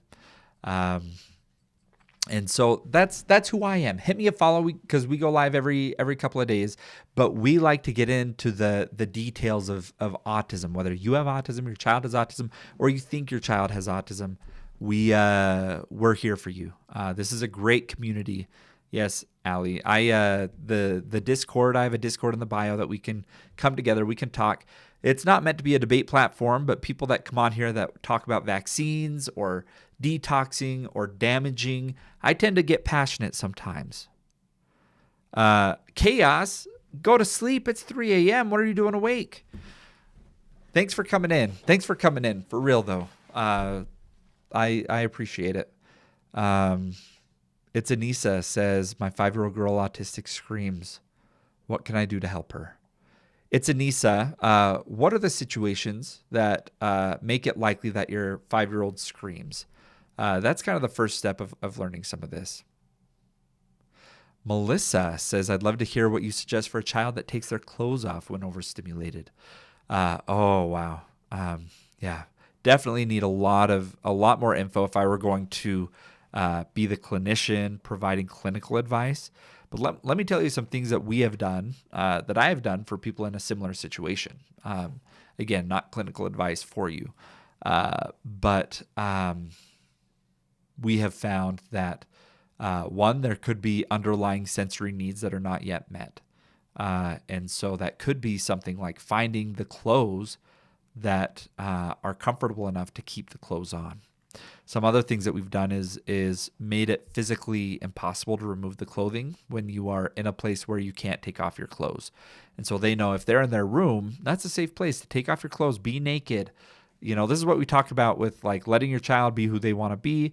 If they want to be a naked version of themselves, they can do that. It just has to be in their room. But then outside of that, you know, you might put a onesie on them or a belt that's hard to take off, something like that. But yeah, look into the sensory needs that aren't being met. But then on top of that, we can work on it behaviorally. And so if you're in ABA therapy, this does need to be addressed. If your child's going to succeed out in the community, if they're going to, you know, be able to, you know, go shopping with you, go to a restaurant or go to school, they need to be able to keep their clothes on. And so some things that I have seen them do before is differential reinforcement of reinforcing behaviors that are incompatible with the getting dressed behavior. So ask the behavior analyst, whether it's at school or an ABA provider, ask them to do a functional behavior assessment. A functional behavior assessment is what you want. Allie says, I have had friends put onesies on backwards. It helped. I've done that. I have done that. If your child takes the clothes off, putting onesies on backwards, it can help. Yeah, thank you for sharing that.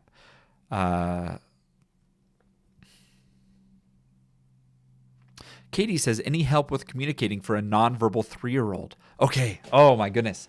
I'm passionate about this because I have a son who's 3.5 who is just barely starting to communicate well. And by well, I mean he has words that he can say. But it all depends where your child is now. If you say nonverbal, that could mean anywhere from doesn't even babble, makes no sounds very often, or it could also mean like not conversational, but they have some words that they say. Okay, you have non-words. So I really like the method of communicating. One of the first things that they need to learn how to do is request something that they need or want.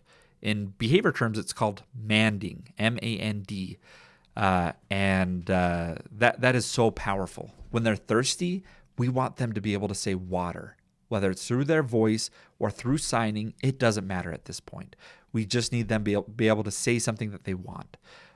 You should know at the age of 3, I know it's scary that your child doesn't communicate, but there's a couple things you need to know. One, it's not your fault. This is not a parenting failure. You didn't need just less screen time. That would fix this. Development is not linear, and your child just wasn't ready to learn to speak yet. It will come, most likely. But what you need to do is understand that if your child is nonverbal and 3 years old, That's the point, that you need intensive services. You need to be in ABA. You need to be in speech, and you need them to be working on these things for 30 hours a week or so to really make this language thing stick. But there are things you can do today to help move it along. First, I was also going to add, when you do that, when you actually are able to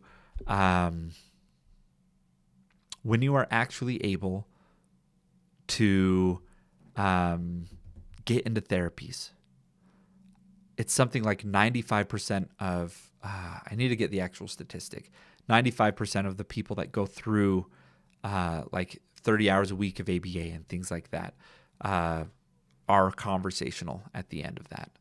And so, I mean, your child is young, and our goal is not to make our children normal, but it's to help them become the best versions of themselves possible. And so you're doing great. Get them into the therapy. And one tip that you can do today to help your child start communicating is labeling everything that you do. Particularly, what I want you to look for is when you know, if there's a tell that your child is hungry or thirsty. Let's say, he brings you something, hand leading. Okay, does your child do hand leading?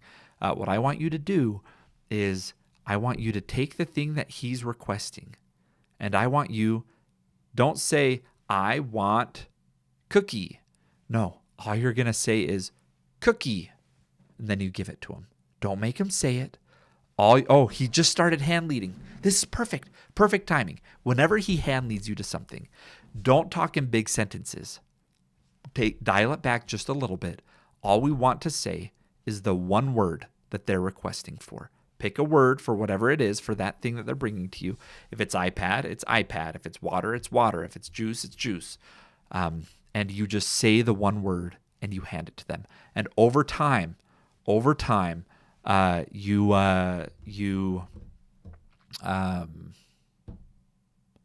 they start echoing back. Echoing is going to come. I'm going to tell you, I have a feeling that, and I see this a lot, that you're wishing to be able to hear your voice.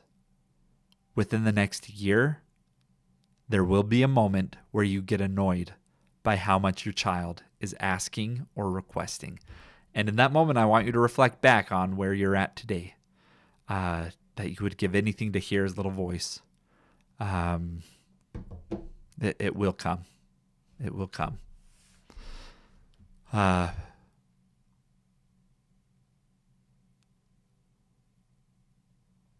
Muzmuzi, people say in the past there was no autism. Guys, oh my goodness.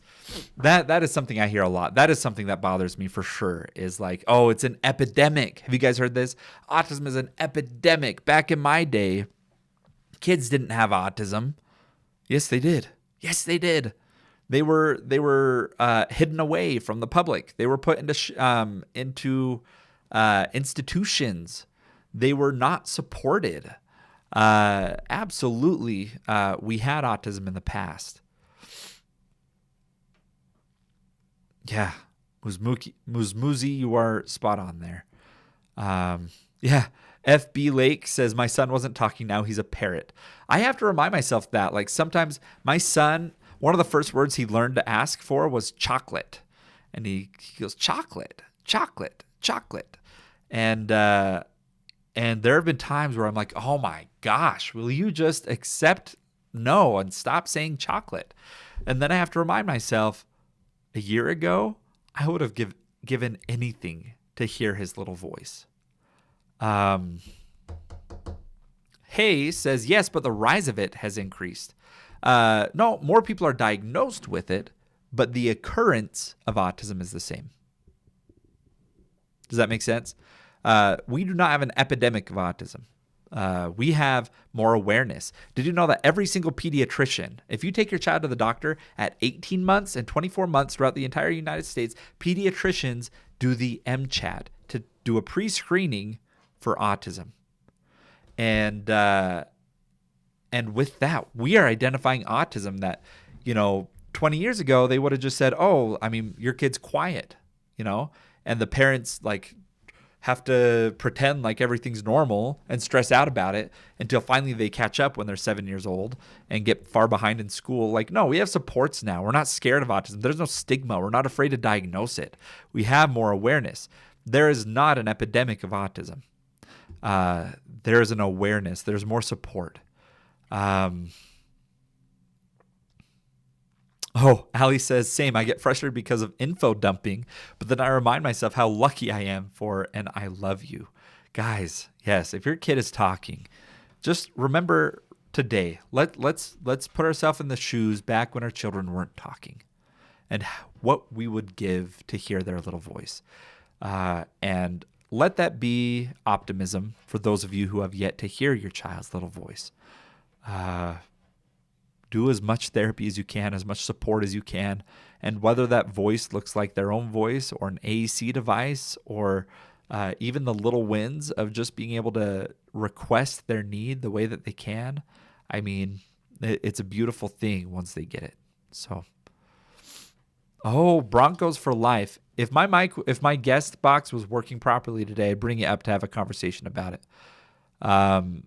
Broncos for life. It's a hard thing to know if your child has autism. What I'd recommend is do the MChat. See if your pediatrician, where it falls in the screening. If they're high risk, do it. Go get evaluated. Do not fear the label of autism. Do not fear the label of autism. In my experience, fearing the label of autism is one of the leading causes of under-supporting your child. Because a parent is selfish and prideful and is scared of the label of autism when that label opens the door to support.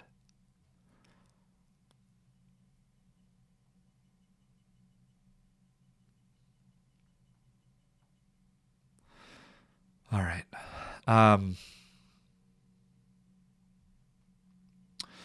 Okay, Olive says, I have a question about applying for Medicaid. You have to make a certain amount. It depends on the state you're in. So each state, they get funding from the federal level, but each state is in charge of implementing Medicaid. And there are some states that simply because a child has a diagnosis like autism, they qualify for Medicaid. Many states, that's not the case. In Utah, you have to there's an income requirement with it. The diagnosis doesn't make a difference in being eligible for Medicaid unless you're on the waiver program for long-term supports, then you automatically get it. But simply having the diagnosis, no. Broncos, that is normal. You say, I'm not going to lie, I'm nervous and scared. Look, I'm not trying to call you out. I was that exact same way. When I say, like, don't be afraid to put the label on it, I say that because that was me. I worked with people with autism, yet when it was my own child, I feared that label. I really did. I mean, I was worried that I was dooming him to a life of supports forever simply by getting the diagnosis. But you have to remember that your best chance, if you're seeing any delay, your best chance at giving your child the best life that is in store for them is going to be getting clarity in what the problem is today. So it's okay to be scared. It is okay to be scared. Don't let that scare prevent you, that fear prevent you from pursuing the diagnosis. Bronco says, how did you get over that fear? That's a good question. For the people in here who've experienced this, what helped you get over the fear? What helped you get over the fear of getting your child diagnosed? For me, it came in stages. Like, there wasn't one thing that I did that I was like, okay, now I'm fine with my child having autism. It was just like, I took a pre-screener and I'm like, it indicated high risk. And I'm like, okay, that's one step. Taking the step of just making the phone call and doing it even though you're scared. Like, that's what it took, and getting them on the books to be evaluated. But then it really hit me when I saw the diagnosis written down a couple years ago. It hit me hard to see my child, because I saw it as like, oh, that's my child's whole future.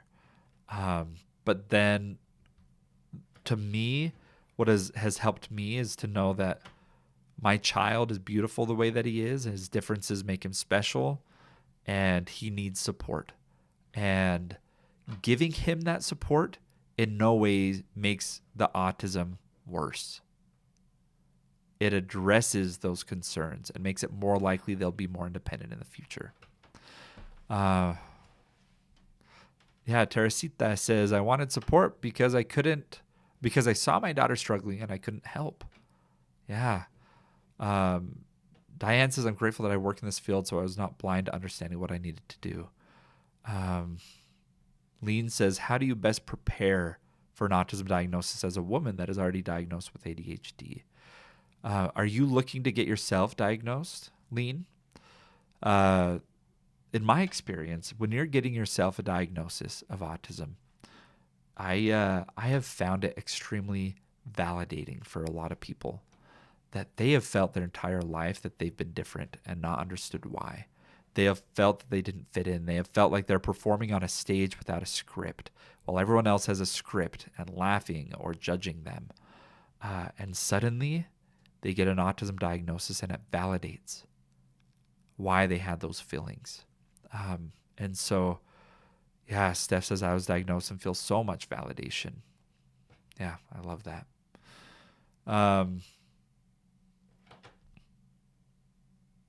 Oh, Elizabeth, that's beautiful. She said, I realized his life is his normal and not mine. And seeing life in his eyes is so beautiful. Oh, thank you for the hand heart. Oh, thank you so much. I appreciate that. All right.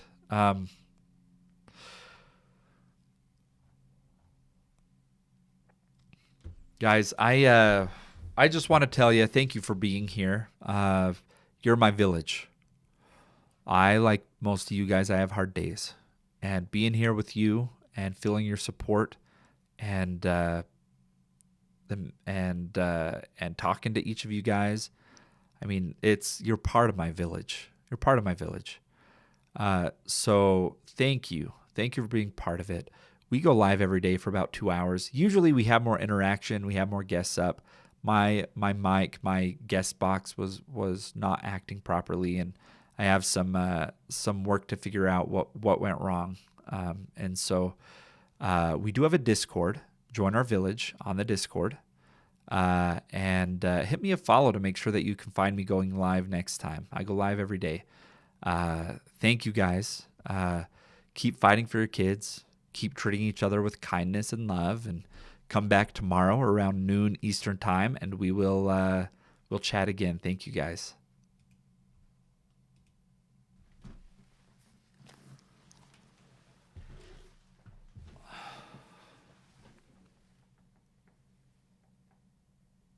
Okay. Let's see here. Turn off this.